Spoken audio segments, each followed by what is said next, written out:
Well, all right, guys. Copper Cutlass here, and I knew this was going to happen. I knew I was going to get stuff here, and it was going to start going fast. So, as you can see, I got my timing chain on, camshafts in. I put in the new cam bearings. I used the Durabond 06Bs with the back cut groove. I measured my main bearing clearances.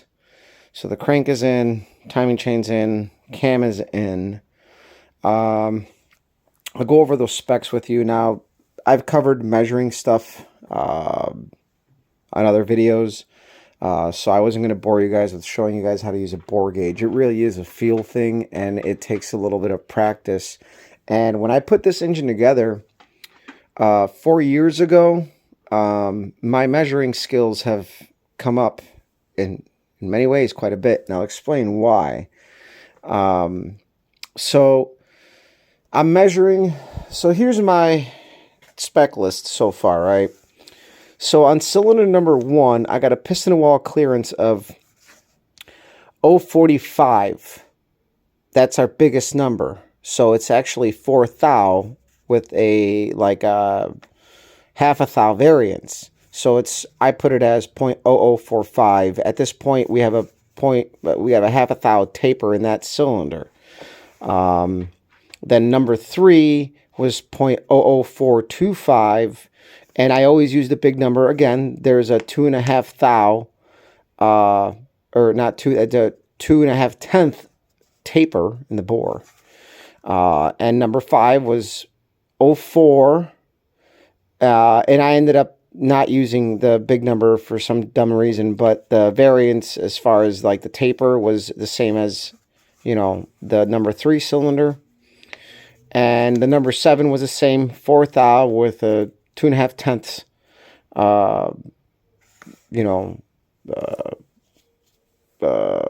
taper. Now, here's where it gets really goofy. So I can only think that this has to do with engine rotation, because when I put this engine together, all of my numbers were pretty dead square all across the board. They weren't the same though. So that tells you that my measuring equipment is either better or I got better. So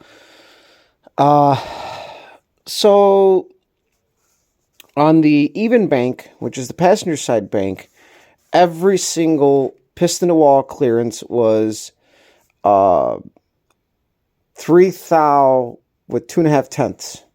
It's a little tight. And it explains all the scuffing that I got, to be honest with you. I mean, no, it's not the load side, but it explains all the scuffing I got. Which at this point, I'm going to live with it because this is a freshen up. I'm just putting this thing back together. At this point, everything's been worn in. This has like 200 passes on it. And this motor is probably going to be done for in another 200 passes. And it's going to need new pistons. So if I did that in 200 passes, then I'm still good. I could do new pistons, but I'm not trying to do all that. But I'm being honest with you guys. I'm letting you know that this motor was actually tighter than I originally had thought. But you got 3 and 2.5 tenths, 2 through 8, with 2.5 tenth taper top to bottom on the cylinder. So that means that, you measure at the top, the middle, at the bottom. And at the bottom, after you've ran it, you can usually tell with a ring stop, and you want to just measure underneath that. About a half an inch or so, depending on where you measure on the skirt. I usually measure just about like not even 3/8 above the bottom of the skirt is usually where I measure. I don't measure the very, very bottom because sometimes they can vary a little bit in my personal experience. So that's our piston to wall clearances. I CC'd the heads. Our compression is 10.5 to 1. You guys have seen me CC heads with medicine syringes. These are 10 milliliter. So 10 milliliters is 10 cc's. Pretty accurate. And big thanks to Dave Worthington. I finally got to use his plexiglass plates that he made for me because he got tired of me using porn videos to CC the cylinder heads. I did have to drill a couple extra holes to get rid of some of the bubbles as you fill it in. So I'm going to add a couple of more holes to it, but then they CC'd in at 65. They did get a resurface. They were at 66. Our compression's 10.5 to 1, with the pistons being at 0 deck. So then our main bearing clearances are 3 thou on the number 1, 2 and 7.5 tenths on number 2 and 3. They're a little tight, but not too tight. And then 3 and 3 on 4 and 5. So I still have to do the clearances on the rod journals, which I'm going to do. And between our most worn piston, which is the number 1, and our least worn piston, which is actually the number 8, we have 2 thou wear on the piston. I actually measured that out. And it seems like the driver's side bank is the most like abused. Even though the taper is there, again, I don't understand this because I have the old spec sheet. If I actually, it should be over here. I'm sorry if I'm like, all right. So I had to bring my toolbox in from outside. So we'll go. So according to everything I had, this is actually the spec sheets for this engine when I first put it together.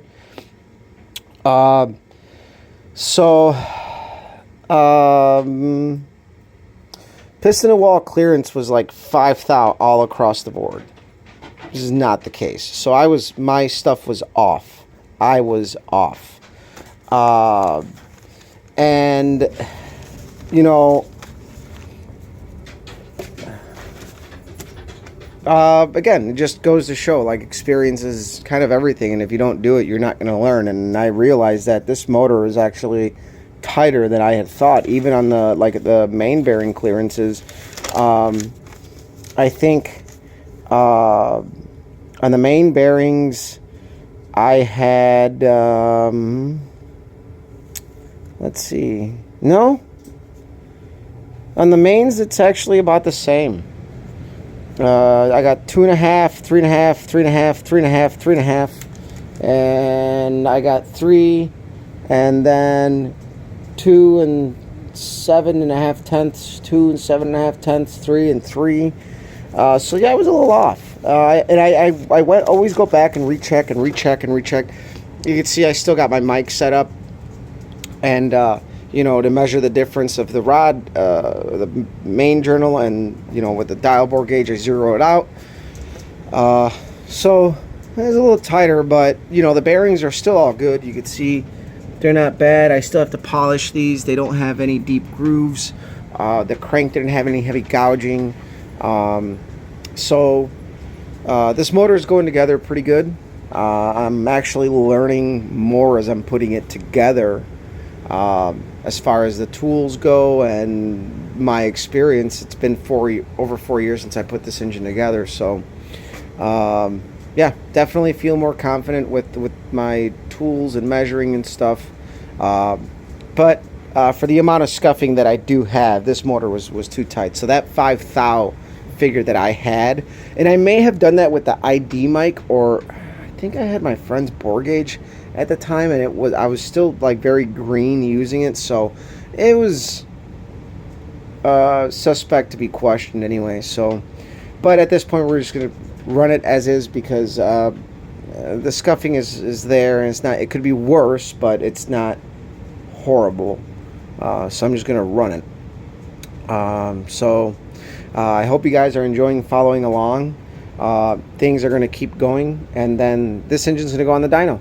So we're going to get this thing together and probably get it on the diner. Diner actually does sound good. It's about dinner time. Probably going to go to the local pub. But at this point, we're probably going to put this engine on the dyno and see what it does. I still have to port the manifold. I'm waiting on intake gaskets. But we're moving along, chugging along, learning and sharing. So I hope you guys are enjoying the build. If there's anything in particular you guys would like to see, let me know. Share, like, subscribe. Follow me on Instagram as Copper Cutlass. Hit the like button, subscribe button, whatever you guys do when you watch this, just whatever. But I'm moving along.